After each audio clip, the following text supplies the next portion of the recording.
As I mentioned at the top of the show, there's a lot of history between yours truly and Steve Bannon, my guest today. Over the years, I think it's safe to say we've been less than kind to one another. He's called me the devil and once threatened to cull me from the herd. In return, I've referred to him as a misogynist. Not nice stuff. It all started after the GOP presidential primary debate back in August of 2015, when I asked then candidate Donald Trump the now famous question about his past interactions with women. In 2019, Frontline PBS asked if I would take part in a documentary about the 2016 election. Steve Bannon also took part. PBS did a great job detailing what happened in the days and weeks after that debate. The tug of war that broke out, which forever changed the conservative media landscape. Watch. It was an unfair question, but you know what? The answer. It was just the beginning. Are you going to call Roger Ailes about it? At 3:40 in the morning, he lit up Twitter. Wow, Megyn Kelly really bombed tonight. People are going wild on Twitter. Funny to watch. On the phone with CNN, he went further. What is it with you and Megyn Kelly? She starts asking me all sorts of ridiculous questions, and, you know, you could see there was blood coming out of her eyes, blood coming out of her wherever, but... Trump recognized that it was a good storyline, and he kept fuel going under that fire because he knew some portion of his audience loved to see him challenging, you know, a powerful woman, never mind a woman at Fox. And so he accurately deduced that this would drive his numbers up with some segment of his base. Trump had a powerful ally in the attack on Kelly. The right-wing website Breitbart and its leader, Steve Bannon. Fox has chosen a side. It's so evident in that debate that they're there to kneecap Donald Trump, okay? They're there to take him out. And that's when we go, okay, we run 20 stories on Megyn Kelly. I get Tony Lee and Matt Boyle, my two hammers. They go right after Megyn Kelly. We're gonna Linsky her, right? We're gonna cull her out from the herd and just hit her nonstop. That's when all war broke out. That's when Breitbart, that's when you had to choose sides. In taking on Fox, Bannon and Trump were inciting the kind of conflict Breitbart readers thrived on. She is a lowlife. We need to chop her off at the knees. Do not. If you look at the comments section, these things are getting 10 and 15,000, 20,000 comments. Megyn's a type for a quickie in the men's room. The whole Trump, all the Pepes, all these Trump guys were pounding in here. Kelly needs to be put in her place, fast and hard by all. It was of us. scary It's at wild times. to like Trump to begin. And Breitbart kept lighting the fire over and over. And, you know, I had and have 3 young kids, really young kids, and the security threats were escalating. And we were doing everything in our power to convey to them that they needed to stop. It was one debate question, just one debate question. And he handled it fine, you know, he did. So get off of it. And they couldn't have cared less. Roger Ailes ran Fox News. Ruthless and powerful, Ailes was a force to be reckoned with. Ailes calls me up and says, you got to knock off these stories. She's crying, she's all upset, she's getting death threats. I go, it sounds like a personal problem. I said, we're not backing off. We're gonna put more stories up tomorrow. If Kelly can't take the heat, go back to the kitchen. Trump should commission a statue of Miss Kelly on her knees and place it in front of Trump Tower. Under the onslaught, Ailes eventually backed down. I would go on to moderate another debate with Mr. Trump during that election season. I eventually went to Trump Tower, had a heart-to-heart with him, and eventually interviewed him for a TV special. And as you know, Mr. Trump also joined us last fall on this show for a fair but tough interview. But Steve Bannon and I have never spoken to each other, ever. So why now? It's because I have come to respect his opinions and, yes, even his tactics. Earlier this month, while covering the former president's conviction in the business records trial brought against him by Manhattan DA Alvin Bragg, I had a conversation with Harvard professor emeritus Alan Dershowitz about whether Republicans need now to fight fire with fire and start going after political opponents too, those who have committed crimes who normally would not be prosecuted though. Dershowitz argued against this in this exchange that later went viral. It's on. The norms have been broken. It's going to continue happening because now they've succeeded. I agree, but you fight a lack of principle with a principled defense. You don't get down into the gutter with them and allow the pendulum. You know who we need? No, I thought I'm going to utter words I never thought I would utter in my life. We need Steve Bannon. That's how I feel today. Bring it on. Get somebody who knows how to fight dirty, calling the shots. We're losing. They're taking out our people. This is about the presidency and the future of the country. Until lawfare is unleashed on the left, in my opinion, it won't stop. They've breached such egregious lines and norms that we won't restore normalcy without treating fire with fire. It's just that simple. A few days after my remarks, Mr. Bannon said the following on his show. Megyn Kelly and I have gone at it for 9 years. And why did I go after her for 9 years? Because in 2015, in August of 2015, she took the first shot at Trump and tried to kneecap him right out of the box. And you know why? Because she was the most powerful person on television at the time and an amazing talent. That's why she was chosen by Murdoch. But of all the stuff that's come out, she's probably been most on point. We have to go Old Testament. There's a couple things we have to do. Obviously, and I've been walking through this, we have to build this, we have to do this, but some part of us, some group has to go on offense. She's 100% correct. And Megyn Kelly's 100% right, and Professor Dershowitz and these guys are wrong. Obviously, we have to be principled, but we have to be ruthless.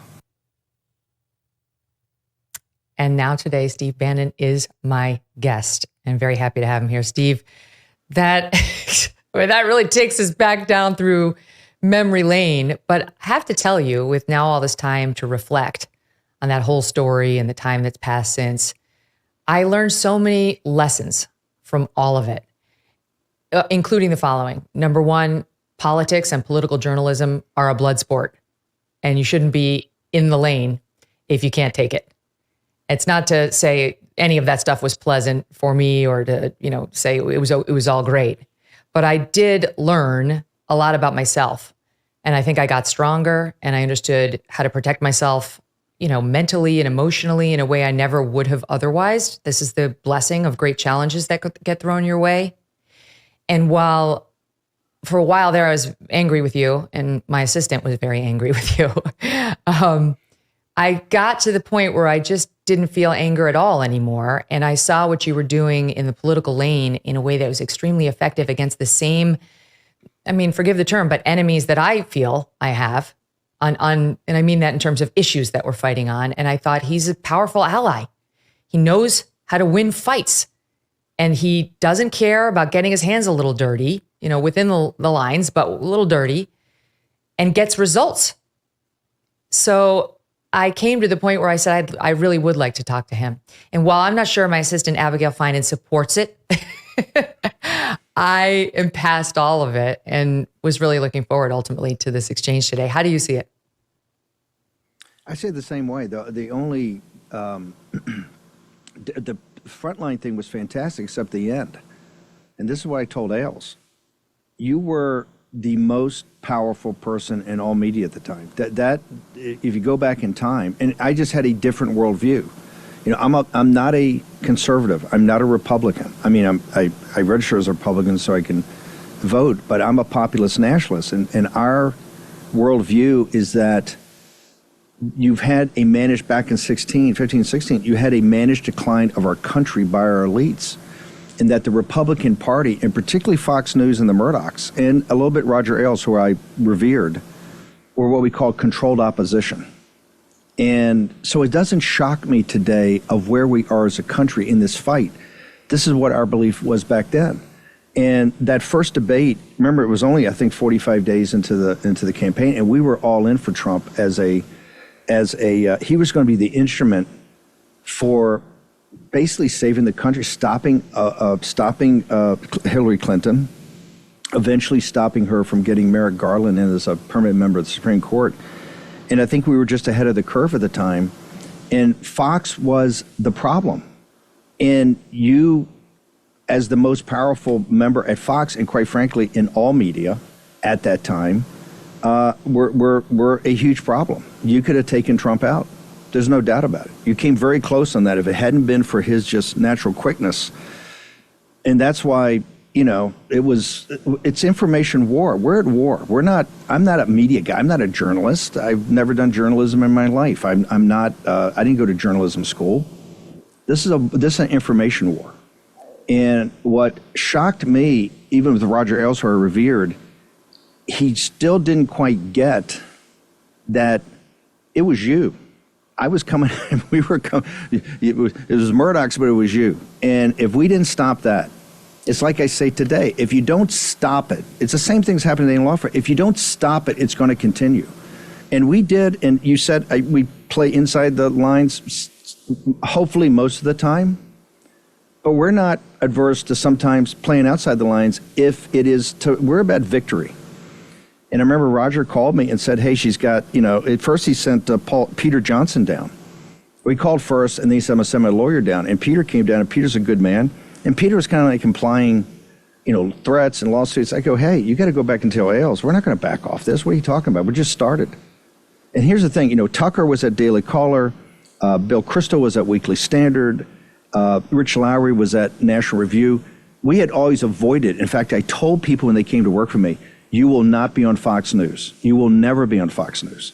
We don't really have a relationship with them because I told people at the time, when after Andrew died and after I've been in the saddle for a while, this is back in 2012, I said, there is going to come a time in the future that we have to go against Fox. And I mean, really throw down hard. And we have to be ready for that because they're neoliberal neocons. We're populist, nationalist, America first, and we don't share the same sort of values. They're controlled opposition, and we're about saving this country. And so that fight was, I think, a heavyweight title fight. And you hung in for a long time. I know it was terrible.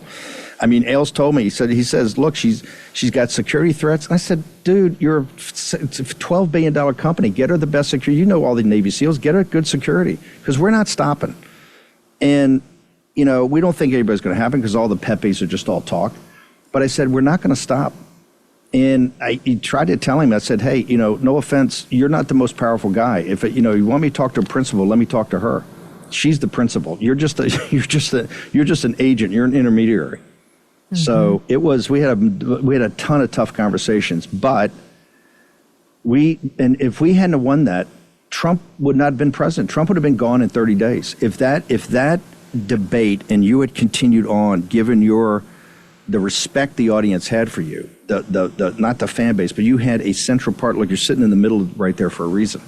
You were Fox News, and you were by far the most powerful personality in Fox News because unlike even Hannity and O'Reilly, you were a journalist, you're a lawyer, you brought the complete package. So no, it was unpleasant, but we're at war, and we're not prepared. I am Steve. never prepared to back down. I get it. With some distance now, I get it. The stakes are just very high. And I've since learned in the process of being a public figure to differentiate between Megyn Kelly, the person, and Megyn Kelly, the brand, right? This person who's out there public facing with journalism responsibilities, et cetera. And the attack was on Megyn Kelly, the brand. It wasn't, you didn't even know me as a person. It wasn't about what's going on in my personal life or trying to hurt me personally.